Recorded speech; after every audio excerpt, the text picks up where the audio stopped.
Hey, happy Thursday to you. I'm so glad that you've joined me for yet another edition of 5 Minutes with Phil. And we're going to look at this story where Peter makes a decision. He makes a decision to go fishing.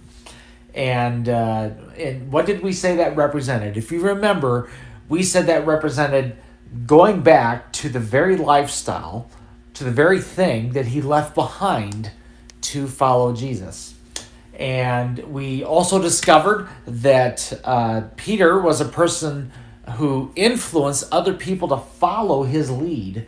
And we also discovered that there was a lot of emptiness. They caught nothing on this fishing trip here. So you can see there's lots of parallels that we could draw from here. Today, I want to continue the story, but I want us to take a look at verse 4 and verse 5. And there is, oh wow, there's something very interesting to look at today. Look at the screen. Check out verse 4 and 5. It says this: early in the morning, Jesus stood on the shore. Look what I underlined. But the disciples did not realize that it was Jesus. And he called out to them, "Friends, haven't you any fish?" "No," they answered. All right. Let me start with verse 4 today, and then I'll do verse 5 tomorrow. Okay. They didn't even recognize that it was Jesus. Can I give you a bit of a timeline as to what's happened so far with the disciples and Jesus? Okay, Jesus has been crucified. He's risen from the dead. He appeared to the disciples in a room, him and them. One person by the name of Thomas was not there at that occasion. And so Jesus appears again, and Thomas has this moment where he literally puts his fingers in the nail marks on Jesus' body, and then he believes that it's Jesus. Fast forward now to this fishing trip.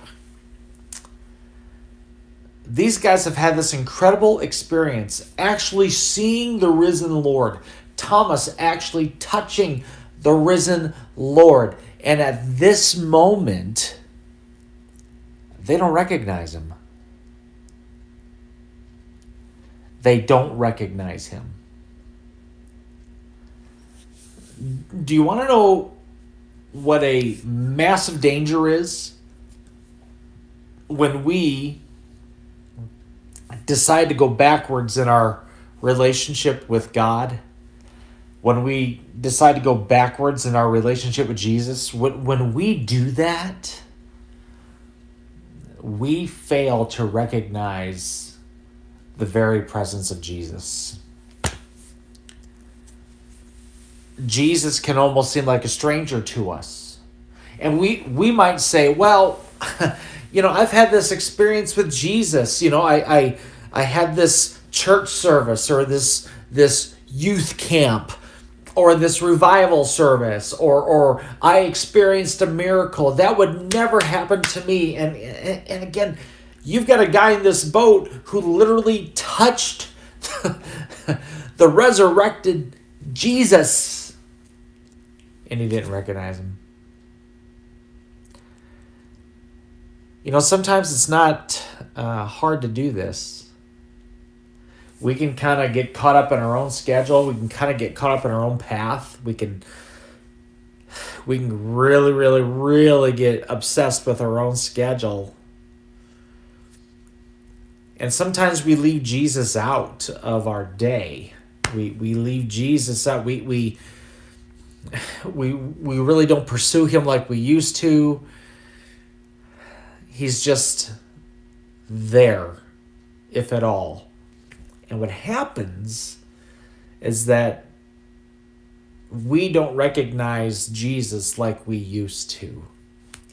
And you know what, friend? If you're in that position today, I want to encourage you I want to encourage, in fact, we're going to see what the disciples did. But I want to encourage you, just stop where you're at spiritually. Pick up what you've lost. Leave behind those things that you need to leave behind. And all of this comes through relationship.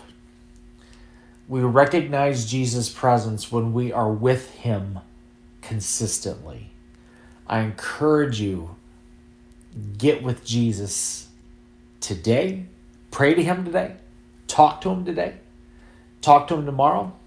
And you'll start recognizing the presence of Jesus once again like you used to. All right, I got to go. I'm out of time. Thanks for joining me. We love you. We'll see you tomorrow. Happy Thursday. Bye-bye.